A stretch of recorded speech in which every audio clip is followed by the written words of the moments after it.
Hello guys, welcome to Pronouncist, your pronunciation guide.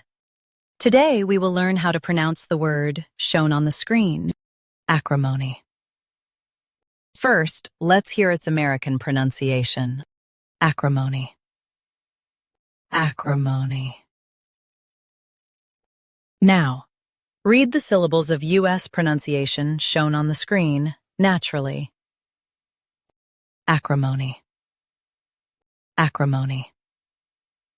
Now, let's focus on British pronunciation of this word.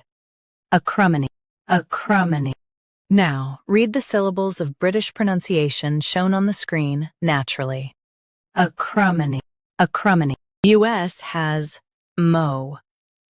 UK has m. Don't flatten it.